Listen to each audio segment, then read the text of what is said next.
오늘 우리가 함께 읽은 시편 137편은요. 굉장히 조금 독특한 시입니다. 왜냐하면 공동체가 함께 하나님을 향해 하소연함과 동시에 한 개인의 고백까지도 포함되어 있는 시편이기 때문입니다. 여러분, 그래서 간략하게 보시면요, 1절부터 4절 보시면 이 1절부터 4절의 화자는요, 말하는 사람은요, 우리입니다. 우리. 공동체이죠. 근데 여러분 5절과 6절 한번 보십시오. 5절과 6절 보시면 예루살렘아 내가 이렇게 되어 있고, 6절도 보시면요 내가 이렇게 되어 있어서 이 말하는 사람이 개인으로 전환되는 것을 알 수가 있습니다. 근데 여러분 또 7절부터 쭉 보시면요, 한번 8절 보십시오. 바벨론아 네가 우리에게 행한 대로 이렇게 되어 있죠.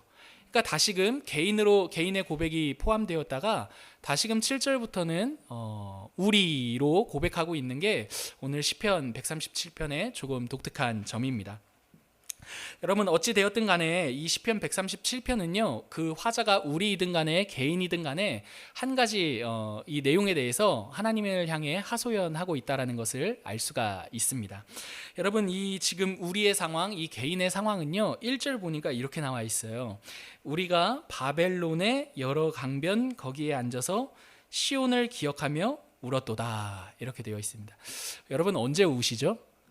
여러분, 최근에 언제 울어오셨습니까? 여러분, 눈물이 언제 나오죠? 기쁠 때도 나오는데 대부분 슬플 때 나오죠, 여러분. 오늘 1절도요, 이 말하고 있는 우리의 형편이, 이스라엘의 형편이 굉장히 슬픈 중에 있는 겁니다. 울었다고 하잖아요.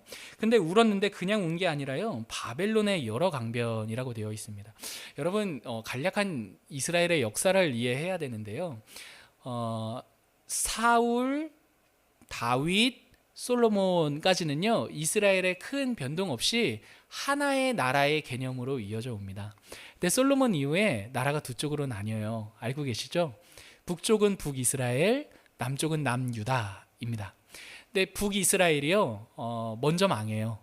아수르, 아시리아, 아수르라는 나라에게 먼저 먹힙니다. 근데 그 아수르가요, 나중에 바벨론에게 먹힙니다. 근데 바벨론이 아수르까지 딱 먹고 그 북이스라엘 그 지역까지, 영토까지 딱 먹고 밑을 보니까 누가 있습니까? 남유다가 있는 거예요. 그러니까 바벨론이 남유다를 다 끌고 갑니다. 그러니까 그 차이가 한 200년 좀 못되게 있거든요. 그러니까 200년 먼저 북이스라엘이 망하고 그 다음 바벨론이 남유다까지 먹는 장면이 오늘 우리가 시편 137편을 이해할 때 갖고 있어야 할 배경 중에 하나입니다. 그러니까 보십시오. 우리가 바벨론의 여러 강변 거기에 앉아서 시온을 기억하며 울었도다라고 할 때 지금의 정황은요, 남유다 백성인 거죠. 그러니까 남유다가 바벨론으로 포로로 끌려간 겁니다. 여러분, 이스라엘의 역사 속에서 지금 포로로 끌려간 거는 첫 번째가 아니죠. 포로 생활하고 노예 생활을 한 건요, 어떤 엄밀히 말하면 포로까지는 아니었지만 동일하게 노예 생활을 한 건요, 이번만이 아니었습니다. 언제 또 노예 생활을 했었죠? 애굽, 그죠? 이집트에 있을 때도 노예 생활을 했었죠. 그러니까 두 번째 노예 생활인 거예요, 이스라엘에겐. 어떻게 보면, 그러니까 이 두 번째 노예 생활, 바벨론으로 끌려가서 그 여러 강변, 그러니까 바벨론을 관통하는 그 유프라데스 강이라든지 이 문명을 시작하는 그런 강줄기들이 흐르는 게 바벨론 지리적인 위치였거든요. 그러니까 그 강변 넘어 우리의 시온을 바라며 울었던 거죠. 기억하며 울었던 거죠. 여러분, 시온은요, 솔로몬이 성전을 지었던 장소이거든요. 그러니까 시온은 굉장히 복합적입니다. 단순히 지명의 이름뿐만 아니라요, 하나님이 우리와 함께 하신다는 개념이고, 하나님이 성전에 있었던 개념이고, 하나님이 우리를 다스린다는 개념이고, 그러니까 하나님과의 관계성이 서려 있는 그 지역적인 상징이 바로 시온입니다. 시온. 그러니까 그 시온을 보면서 바벨론의 포로로 끌려와서 그 시온을 생각하면서 기억하면서 이 남유다 백성들이, 이스라엘 백성들이 막 눈물을 뚝뚝 흘리는 장면이 오늘 시편 137편의 어떤 장면인 거죠. 배경인 거죠. 근데 여러분, 이 사람들의 지금 상황이요, 사실은 그냥 끌려와서 우리가 노예 생활하고 포로로 끌려와서 눈물을 그냥 뚝뚝 흘리는 게 아니라요. 사실 끌려올 때 굉장히 비참하게 끌려왔습니다. 그게 7절부터 9절의 내용이에요. 여러분 7절 보시면 에돔 자손을 치소서 이렇게 말합니다. 여러분 에돔은요 사실 뿌리적으로 보면 형제의 나라입니다. 에돔이 어디죠? 에서잖아요. 에서. 그죠? 야곱과 에서가 형제 아닙니까? 그러니까 형제의 나라예요. 어떻게 보면 엄밀히 보면. 근데 그 형제의 나라가요. 자신들이 망할 그때에 바벨론과 짝짝꿍이 돼서 자신들의 뒤통수를 빵 때립니다. 에돔이 기다렸다는 듯이 남유다를 딱 먹는데 일조하는 게 에돔의 당시의 정황이었어요. 그러니까 에돔 보니까 너무나 얄밉고 막 이놈들 어찌할 바를 모르겠는 거예요. 너무 수치스러운 거죠.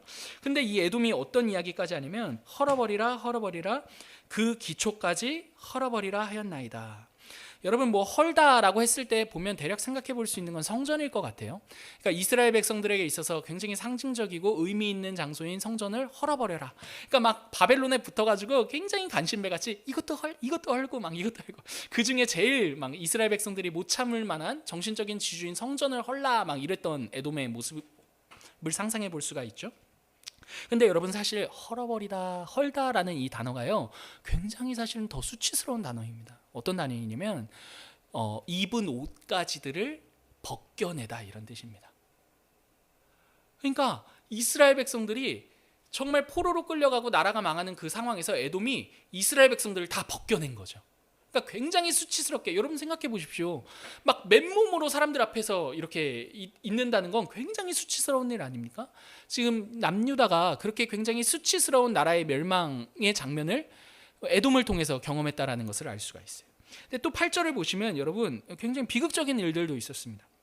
어떠한 일인가 하니 멸망할 딸 바벨론아 네가 우리에게 행한 대로 너에게 갚는 자가 복이 있으리로다 이렇게 말하는데요. 그러니까 이거를 다시 반대로 말하면 바벨론은 멸망시키는 나라였던 거죠. 그러니까 멸망이 완전 짓밟아 버린다는 뜻이거든요. 그러니까 흔적도 없이 짓밟아 버리는 일을 바벨론으로부터 당한 거죠. 근데 그 참혹한 현장의 구절 보니까 이렇게 나와요. 너희의 어린 것들을 바위에 메어치는 자는 복이 있으리로다. 여러분 이게 무슨 말이냐면 우리의 어린이들을 우리의 어린 자식들을 니들이 바벨론이 바위에 메어쳤듯이 니들도 그런 꼴 당하기를 원한다 이런 말입니다. 그러니까 지금 이스라엘이 남유다가 어떠한 장면을 굉장히 비극적인 장면을 당한 겁니까?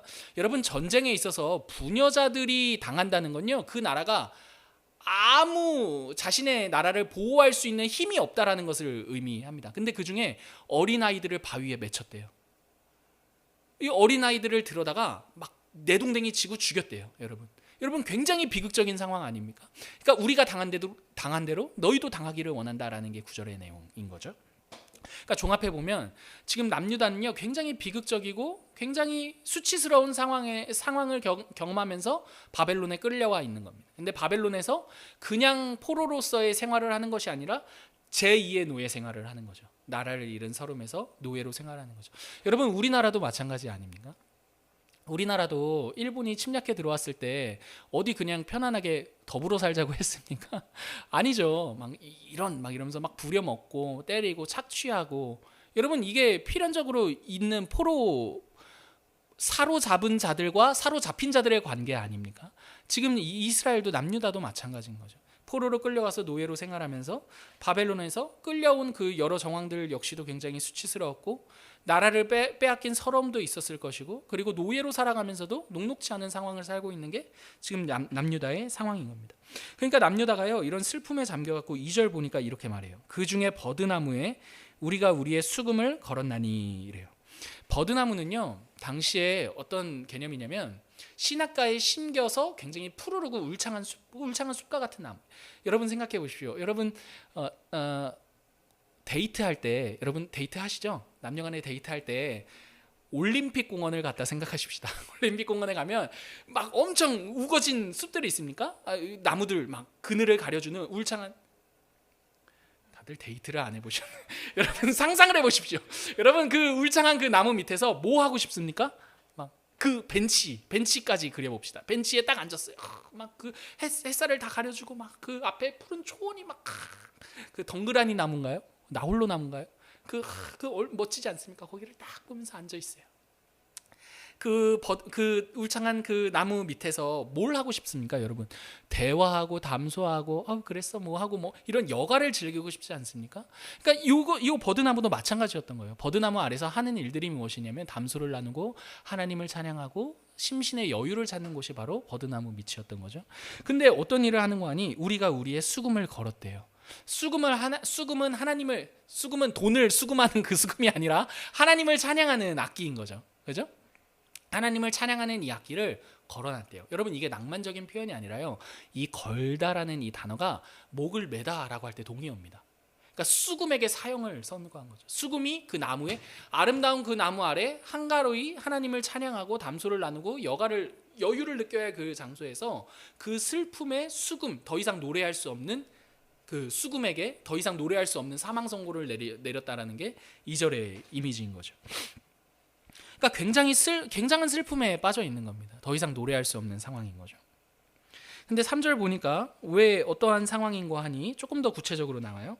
이는, 우리가 왜 그렇게 할 수밖에 없었느냐 하냐면, 이는 우리를 사로잡은 자가 거기서 우리에게 노래를 청하며 우리를 황폐하게 한 자가 기쁨을 청하고 자기들을 위하여 시온의 노래 중 하나를 노래하라 함이로다. 여러분, 이해가 되세요? 이 3절 그대로 잡아온 사람들이요, 야 어디 우리를 위해 한번 노래해봐 이러는 겁니다. 근데 자기들을 위해 바벨론을 위해 노래해보라고 하는 게 그냥 바벨론을 위한 노래를 해봐 이 개념이 아니라, 야 너희 보니까 시온의 노래, 너희들만의 노래가 있더라. 하나님을 노래하는 그 노래가 있더라. 그 노래로 우리를 찬양해봐. 우리를 위해 노래해봐. 여러분, 기가 막힐 노릇이죠. 이 얼마나 수치스러운 일입니까? 그렇지 않습니까? 여러분, 제가 이 장면 묵상하다가 뭐가 있을까요? 여러분, 우리는 너무나 일제강점기 시대가 어렴풋하지 않습니까? 이런 걸 충분히 상상할 수 없을 것 같아요. 근데 이런 상상 어떨까요? 친구들이 우리에게 막 힘이 센 친구가 있어요. 굉장히 표독스럽고 나쁜 친구예요. 그 친구가 막 우리를 막 이렇게 막 해코지하면서, 야 니네 엄마는 너 낳고 미역국 먹었냐? 막 이렇게 엄마 욕한다고 생각해 보십시오. 야 한번 그런 엄마 욕해봐. 막 이런 하면 여러분 얼마나 비참하고 얼마나 자존심 상하며 얼마나 용납할 수 없으며 얼마나 부글부글 끓겠냐는 말입니다. 그죠? 적실하지 않은가 얘가? 아무튼 여러분, 그 화나는 느낌은 얼추 오겠죠. 예, 여러분 지금 그런 겁니다. 3절에 보면 사로잡은 자가 우리에게 노래를 청해요. 근데 그냥 노래하는 게 아니라 우리를 황폐하게 한 자가 그 슬픔 가운데 잠겨있는 우리에게 야 기쁨의 노래를 불러보라 이렇게 말하는 거죠. 그리고 자기들을 위해서 시온의 노래 중에 하나를 노래해라. 너희가 하나님을 찬양했던 그 가사로 우리를 노래해봐 이렇게 말한다는 게 굉장히 용납할 수 없는 상황이라는 것을 알 수가 있습니다. 그래서 4절에 이 이스라엘이 남유다가 이렇게 고백해요. 우리가 이방 땅에서 어찌 여호와의 노래를 부르리까 이러는 거죠. 우리가 어찌 그들에게 하나님을 위해 불렀던 노래를 부를 수 있겠는가 이런 말이죠. 어떻게 그들을 위해. 어쩌면 또 이 사람들은 이런 노래를 요청했을지도 모르겠어요. 야 니들이 믿는 그 하나님, 니들이 그렇게 노래했던 그 하나님 지금 뭐하고 계시냐? 당시에는요, 나라와 나라의 전쟁은요 신들의 전쟁이었거든요. 내가 믿는 신과 니들이 믿는 신들의 싸움이었던 거예요. 그러니까 이스라엘이 다윗의 때 승승장구했을 때는요, 막 이제 주변국에서 하나님에 대해서 다 이제 막 놀랐던 거죠. 그러니까 여러분 솔로몬 시대나 솔로몬 시대가 아니죠. 히스기야 때인가요? 보면 이방 나라에서, 솔로몬 때도 마찬가지인데 이방 나라에서 그 이스라엘을 보러 와요. 와가지고 막 다 견학하고 간단 말이에요. 얼마나 이스라엘이 대단해. 근데 견학하는 게 그냥 견학하고 가는 게 아니라 그들이 믿는 그 하나님이 어떠한 분이신지를 보고 가는 거예요. 보고 가는 거예요. 그러니까 지금 근데 여러분 보십시오. 그렇게 승승장구하며 그렇게 하나님이 최고라고 생각했던 그 인식의 세계가 깨지게 된 사건이 바벨론으로 끌려간 사건이고, 바벨론 사람들은 이스라엘을 얼마든지 조롱할 수 있는 이유가 생긴 거죠. 니들의 하나님은 뭐 하고 있는 거야? 이러는 거죠. 그러니까 그들이 요청한 노래는 어쩌면 이러한 노래일지도 모르겠어요. 니들의 하나님 그렇게 대단하다며, 근데 이게 뭐야? 지금이라도 늦지 않았으니까 너희들이 믿는 그 하나님에 대해 푸념이라도 해봐. 니들이 믿는 그 하나님을 저주라도 해봐. 이런 조롱 섞인 어떤 요청이지 않았을까라는 생각도 합니다. 이스라엘이 이렇게 말합니다. 우리가 어찌 그들에게 하나님을 위해 불렀던 그 노래로 그들 앞에서 노래할 수 있겠는가 라며 그들의 어떤 요청들에 대해서 이렇게 거절하는 거죠. 여러분 이 장면까지 어떤 생각이 드세요? 이 장면까지 딱 볼 때 어떤 생각이 드십니까? 뭐 아무 생각 안 드시죠? 뭐 묻는 게 여러분 근데 이 장면까지 묵상하면요 우리 안에 한 가지 의문이 있습니다. 어떤 의문이냐면 이런 의문이죠. 하나님은 왜 이스라엘을 이렇게까지 포로에 끌려가도록 놔두셨는가? 물론 1차적으로 이렇게 대답할 수 있을 것입니다. 이스라엘이 하나님에 대해 신실하지 않았기 때문에, 하나님과의 언약에 있어 충분히 신실함을 드러내지 못했기 때문에 1차적인 답은 될 수 있을 것입니다. 그런데 그럼에도 불구하고 하나님은 살아계신데 왜 하나님은 자기가 굉장히 모욕을 당하는 일이면서 그리고 굉장히 수치를 감내하시면서까지 왜 이스라엘을 이렇게 바벨론의 포로로 끌려가게 하셨는가라는 의문이 드는 게 오늘 이 본문을 통해서 우리가 생각할 수 있는 지점이 되는 거죠. 여러분 이스라엘에게도 사실 마찬가지였습니다. 이스라엘의 포로기를 통해 가졌던 이스라엘의 신학적인 큰 변화를 가져다 주는 사건이 바로 바벨론의 포로로 끌려간 사건이었거든요. 이스라엘에게. 왜냐하면 그 전까지는요 이스라엘에게 있어서 하나님은요 승승장구의 하나님이었거든요. 우리가 믿는 대로 하나님께서는 우리에게 언제나 승리를 가져다 주신다. 이게 이스라엘에게 있어서는 굉장히 하나님에 대한 어떤 확고한 인식체계였습니다. 근데 그 인식체계가 다 날아가 버린 게 바벨론 포로로 끌려가는 이 장면이 되는 거죠. 여러분 근데 이 장면은요 사실 이스라엘만 그런 건 아니에요. 남유다만 그런 건 아닌 것 같습니다. 우리의 인생도 마찬가지입니다. 우리의 삶도 마찬가지예요. 여러분 생각해 보십시오. 우리가 예수님을 믿고 가장 쉬운 도식은요 예수님 믿으면 승승장구하는 공식입니다. 그러면 전도하기도 쉽겠어요. 그러지 않습니까? 전도할 때도 예수님만 믿으면 다 돼. 이러면은 여러분 얼마나 다 전도가 쉽겠어요. 다 믿고 싶어 하지. 근데 너무나 우리가 현실적으로 경험하는 문제 중에 하나는 예수님을 믿는다고 다 되지 않거든요. 여러분 이게 우리가 경험하고 있는 현실의 문제 중 하나이죠. 승승장구하지 않는 신자의 삶에 대한 이 의문이 오늘 이 본문에 녹아져 있고 이 본문은 우리에게도 동일하게 질문합니다. 승승장구하지 않는 너희의 삶 어떻게 해석하면서 살래? 이러는 거죠. 여러분 근데 사실 이 질문은요 하나님께서 우리로 하여금 더 깊은 하나님에 대한 이해로 초청하시고 초대하시는 장면이라는 것을 기억해야 합니다. 여러분 예를 들면 이런 거예요. 여러분 우리가 부모님을 언제 부모님이라고 깊이 인식하게 되죠? 여러분 부모님이 우리의 부모님, 엄마 진짜 엄마를 생각할 때 마음이 짠하고 그래 엄마에 대한 그 사랑을 느끼는 때는요 엄마가 우리를 위해 어떤 대단한 물건을 사줬을 그 장면이 아닐 것입니다. 그렇지 않습니까? 여러분 애를 키우니까요 지금 첫째가 진유인데 5살인데 5살 아이는요 뭐 사주면 좋아해요. 근데 여러분 그 아이가 나중에 30, 돼서도 엄마는 나에게 뭘 사줬어 이러면서 막 감사함을 느끼면 정상입니까 비정상입니까? 여러분 부모의 사랑은 뭘 사주는 것보다 크죠. 그죠? 자기를 내어주잖아요. 여러분 지금 하나님께서 이스라엘에게 승승장구 그 이상의 관계를 요구하시는 건 이러한 의미입니다. 이스라엘은요 뭘 사주는 하나님만 생각했거든요. 근데 어느 날 보니까 사주지 않으시는 거예요. 더 이상 혼란스러웠죠. 근데 그게 하나님 편에서는 더 큰 하나님과의 관계로서 더 깊은 하나님과의 나와의 관계로서 더 나아가 보자는 초청이고 요구라는 것을 우리가 기억해야 할 것 같습니다. 여러분 하나님께서 남유다에게 이스라엘에게 이렇게 말씀하시는 거예요. 너희가 포로로 끌려갔지 않냐? 야 포로로 끌려간 그 자리에서 나와 더 깊은 관계를 맺자. 나와 더 깊은 인격적인 관계를 누리자. 이 초청이 바로 오늘 바벨론 포로기에 이스라엘이 마땅히 깨달았어야 할 한 내용이 됩니다.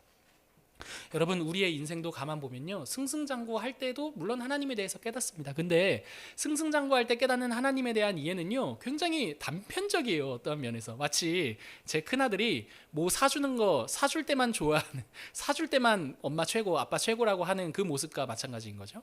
근데 사실 우리네 인생이 가만 생각해 보십시오. 여러분 다 신앙의 연수가 수십 년 되지 않으셨습니까?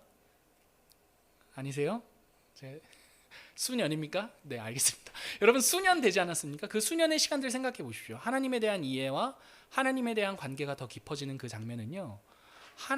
하나님께서 우리에게 막 승승장구 뭔가 바라는 대로 다 들어주시는 그때가 아니라 사실은 우리가 구했음에도 불구하고 받지 못했을 때, 그리고 전혀 이해하지 못했던 그 일들을 지나갔던 그 상황, 그 순간 아니더냐는 말입니다. 그죠? 여러분, 그렇게 하나님께서요 우리로 하여금 승승장구가 아닌 그 상황에서 더 깊은 관계로 초청하신다는 것을 우리가 이 본문을 통해서 기억해야 할 지점이 됩니다. 여러분, 그래서요 5절과 6절을 보시면요 이 우리의 고백이 우리의 이 서러움과 슬픔이 나로 전환되면서 굉장히 깊은 확신으로 이렇게 이 확신의 고백이 등장한다는 것을 알 수가 있어요. 우리 5절과 6절 같이 읽어보실까요? 시작. 내 오른손이 그의 재주를 잊을지로다. 내가 예루살렘을 기억하지 아니하거나 내가 가장 즐거워하는 것보다 더 즐거워하지 아니할진대 내 혀가 내 입천장에 붙을지로다. 여러분, 5절과 6절은요 굉장히 꽈서 번역이 됐어요. 엄청 꽈어요. 막 꼬꼬꼬꼬 꽈어요. 여러분, 단번에 이해가 되십니까? 5절만 하더라도 좀 복잡하지 않으세요? 예루살렘아, 내가 너를 잊을진대 내 오른손이 그의 재주를 잊을지로다. 뭘 잊고 또 있냐고요. 무슨 말인지 잘 모르겠어요. 근데 여러분, 제가 이 얘기를 좀 번역해왔어요. 의역해왔어요. 이렇게 한번 들어보세요. 5절과 6절을 한 번에 제가 의역했거든요. 들어보세요. 예루살렘아, 만약 내가 너를 기억하지 못한다면 나의 오른손의 이 재주는 아무것도 아닌 것이 될 것이고 나의 입은 이 혀는 천장에 붙어 내가 마땅히 해야 될 그 노래를 할 수 없게 될 것이다. 이런 의미입니다. 여러분, 이게 무슨 말이냐면요. 어떤 형편에 있든지 우리가 설령 포로로 지금 끌려와 있으나 내가 반드시 뭐 줄 때만 나의 하나님이 아니라 주지 않는 상황에서도 그 하나님을 내가 하나님으로 고백하겠다라는 말이 이 5절과 6절의 내용이 되는 겁니다. 승승장구하지 않을지라도 내가 그 하나님을 기억할 거야. 근데 내가 만약에 그 하나님을 기억하지 않는다면 나는 내 손은 마비가 된 건, 내 손은 있으나 마나한 거고 내 입은 없는 이만 못한 거야. 있는 이만 못한 거야. 뭐 이런 이야기가 바로 5절과 6절의 내용이 됩니다. 여러분, 오늘 본문까지의 이 모든 내용을 종합해 보면요, 하나님께서는 언제나 우리로 하여금 더 깊은 하나님에 대한 이해로 초청하신다는 것을 생각해 볼 수 있습니다. 하나님께서 이렇게 말씀하세요. 이렇게 더 요청하시는 것 같아요. 내가 아무리 너희가 바라는 것을 이루어내지 못하는 것 같아 보이는 하나님일지라도 나를 믿고 신뢰하고 나와 함께 더 깊은 관계로 나아갈 수 있겠느냐? 그러니까 너희가 바라는 건 사탕인데 내가 그 사탕 안 주더라도, 그 사탕 너희가 받지 않더라도 나와 더 깊은 관계로 나아갈 수 있겠느냐? 이 초청이 오늘 본문을 통해 우리에게 하시는 초청이라는 것을 한번 생각해 볼 수 있을 것 같습니다. 여러분, 근데 이 장면을, 이 질문을 곰곰이 묵상하던 중에 한 가지가 떠올랐어요. 여러분, 성육신이야말로 사실은 하나님이신 예수님이 사람이 되어 이 땅에 오신 사건이야말로 사실은 이 하나님께서 내가 아무것도 아닌 것 같아 보일지라도 너희가 나와의 관계에 더 깊은 한 발을 뗄 수 있겠느냐라는 초청이라는 것을, 초청이 아니겠는가라는 생각이 떠올랐습니다. 여러분, 그렇지 않습니까? 하나님이신 예수님께서요 사람이 되셨어요. 여러분, 근데 이 장면은요 아무도 생각하지 못했대요. 고린도전서에 보면 이 구약 말씀을 이용해서 하나님이 사람이 되어 이 땅에 오신 것은 귀로도 눈으로도 생각지도 못했던 일이다, 이렇게 말해요. 여러분, 그래서 모두가 다 하나님이 사람이 되어 이 땅에 오셨다는 그 사실을 인정할 수가 없어서 십자가에 못 박았죠. 그죠? 여러분, 예수님이야말로 진짜 우리가 볼 때 하나님께서 야, 내가 아무런 능력이 없는 것 같아 보일지라도 너가 나와의 관계에 한 걸음 더 떼어 나와 그 깊은 관계로 더 나아갈 수 있겠느냐라는 한 정말 정확한 어떤 장면이 된다는 것을 생각해 볼 수 있습니다. 하나님을 그동안 능력으로만 봤던 사람, 하나님은 사탕 주는 사람으로만 봤던 사람은요 성육신 보면서 다 넘어졌습니다. 근데 여러분, 인류가 다 넘어졌습니다. 무슨 말이에요? 우리의 실력으로는요, 여러분, 하나님을 그 이상의 관계로 생각할 수 있는 힘이 없거든요. 우리의 실력은 늘 항상 하나님은 사탕 주는 사람, 하나님은 사탕 주는 분. 여러분, 요 정도의 관계가 우리가 하나님과 맺고 싶어하는 관계의 수준입니다. 우리 편에서 실행되는. 근데 하나님께서요, 나는 너와의 관계가 그렇게 피상적이고 사탕 주고 말고의 관계로 만족하고 싶지 않다. 그러면서 그 하나님이 사람이 되어 우리를 위해 대신 죽으십니다. 무능력하게. 여러분, 그래서 여러분, 기독교 신앙은요 굉장히 인격적이고 굉장히 인격적인 그 관계 안에 우리를 초청하신다라는 것을 알 수가 있습니다. 얼마 전에요 제가 아들이랑 싸움놀이를 했어요. 여러분, 아들이니까요 모르겠어요. 예. 뭐 제 아들만 그런 건지 모르겠는데 항상 싸움놀이 하자 그럽니다. 싸움놀이 맨날 싸웁니다. 오늘도 싸우다 왔는데 싸우다 보면 여러분, 제가 맨날 싸우면 어떻게 해야 됩니까? 죽여야 되잖아요. 막 공격하고, 공격의 결론은 어떻게 끝나야 됩니까? 죽어야 끝나는 거거든요. 근데 제가 너무 죽는 게 이게 안 되겠다 싶어가지고 제가 그때부터 공격 대신 뭘 했냐면 사랑해를 했습니다. 사랑해. 안 되겠다 싶어서 공격, 막 아들은 막 잘라버리겠다, 막 이거 어디서 그런 말을 배웠는지, 잘라버리겠다 막 이렇게 공격하는데 제가 으악 이러면서 그래도 사랑해 막 이러면서 막 별별 말도 안 되는 공격을 했습니다. 근데 여러분, 제가 막 공격하다가 이렇게 놀이를 하다가 한 가지 깨달음이 있었어요. 여러분, 진짜 사랑이 무기가 되려면 그 사랑이 죽어야 무기가 됩니다. 여러분, 사랑은요 죽지 않으면 무기가 될 수 없어요. 왜요? 사랑은 죽어야 확인되거든요. 이해가 되세요, 여러분? 이해가 안 되세요? 어디까지 어디서부터 해석을 해야, 어디서부터 말을 해야 될까요? 여러분, 그 사랑이 확정되는 건요 그 타인이 나를 위해 죽어줄 때입니다. 죽을 때입니다. 여러분, 죽을 때.